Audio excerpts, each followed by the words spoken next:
Jokowi akhirnya buka suara terkait polemik utang kereta cepat Wush. Ia menceritakan awal mula kenapa diadakan kereta cepat. Ia mengeklaim bahwa transportasi publik itu jangan dihitung keuntungan atau kerugiannya, tapi dilihat efek sosial dari adanya kereta cepat tersebut seperti terciptanya ekonomi. Terkait tudingan dari Pak Agus Pambagio Pak terkait bahwa yang menuding kalau Pak Jokowi yang bertanggung jawab dengan kolom di WUS Pak, seperti apa Pak? Ini, jadi kita harus tahu masalahnya dulu. Ya. Di Jakarta itu kemacetannya sudah parah. Ini sudah sejak 30 tahun, 40 tahun yang lalu, 20 tahun yang lalu.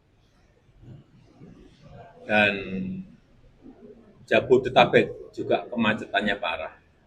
Termasuk Bandung juga kemacetannya parah. Dari kemacetan itu, negara rugi secara hitung-hitungan, kalau di Jakarta saja kira-kira 65 triliun per tahun.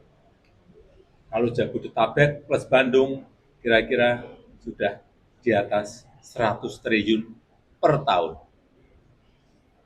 Nah, untuk mengatasi itu, kemudian direncanakan dibangun yang namanya MRT, LRT, kereta cepat, dan sebelumnya lagi KRL, ada juga kereta bandara, agar masyarakat berpindah dari transportasi pribadi, mobil atau sepeda motor ke kereta cepat, MRT, LRT, kereta bandara, KRL, agar kerugian itu bisa terkurangi dengan baik. Dan prinsip dasar transportasi massal, transportasi umum itu adalah layanan publik. Ini kita juga harus ngerti, bukan mencari laba. Jadi, sekali lagi, transportasi massal, transportasi umum itu tidak diukur dari laba, tetapi adalah diukur dari keuntungan sosial. Social return on investment. Apa itu? Misalnya pengurangan emisi karbon,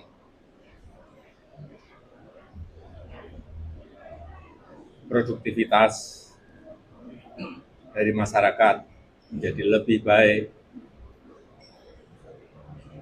kemudian apalagi polusi yang berkurang, waktu tempuh yang bisa lebih cepat.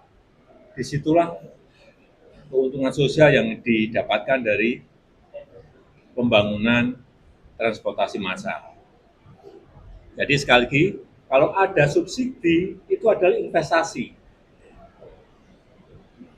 bukan kerugian. Kayak MRT,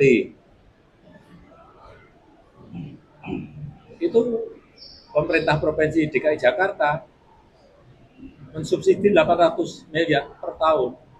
Itu pun baru dari Lebak Bulus sampai ke HI. Nanti kalau semua rute sudah selesai, diperkirakan 4,5 triliun. Dari hitung-hitungan kami dulu, 12 tahun yang lalu. Dan memindahkan masyarakat, memindahkan orang dari mobil pribadi, dari sepeda motor, mobil, ke transportasi umum, transportasi massal juga tidak mudah. Merubah karakter itu nggak mudah.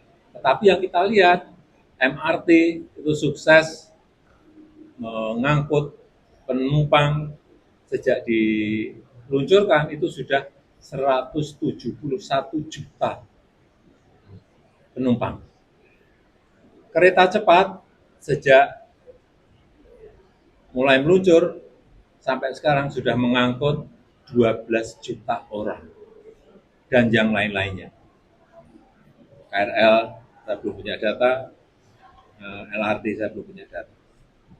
Tetapi dari MRT tadi 171 juta penumpang,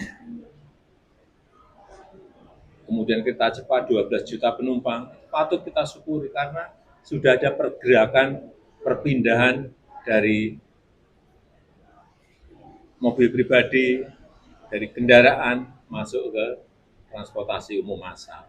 Itu yang tidak mudah. Dan ini juga bertahap.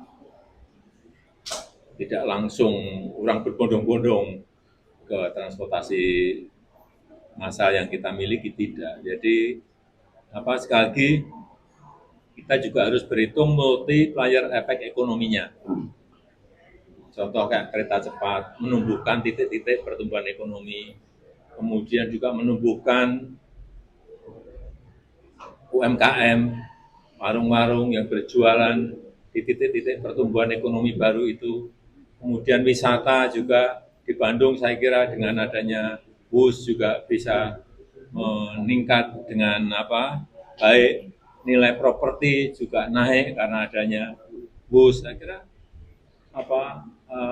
kemanfaatannya seperti itu. Dan sebagai pembanding, kalau kita lihat transportasi massal di negara yang lain juga sama, hitungannya pasti adalah itu hitungan investasi, baik di Korea, di China, di Jepang, di Eropa, seperti di Metro Paris, itu subsidinya juga hampir 50%. Di London Underground, di metronya London ini juga sama, subsidinya hampir mencapai 50%. Jadi itu sesuatu yang memang harus kita pahami. Artinya kalau untuk hitungan kerugian itu sudah diprediksi Pak Jokowi sebelumnya, Pak? Itu pun kalau penumpangnya sekarang per hari kan kayak bus itu sudah 19.000 dan sudah mencapai penumpang sampai 12 juta penumpang. Itu kalau setiap tahun naik orang berpindah, ya kerugiannya akan semakin mengecil. Ini kan tahun pertama. Mungkin diperkirakan EBITDA-nya juga sudah positif dan diperkirakan akan lebih turun lagi setelah 6 tahun. 6 tahun. Kalau untuk perkiraan, karena ini tergantung perpindahan orang ya dari transportasi pribadi ke transportasi massal. Kalau tanggapannya yang kerugian bus ini tidak ditanggung APBN seperti apa? Itu kewenangan pemerintah. Saya nggak mau jawab. Saat driver kesulitan mencari tambahan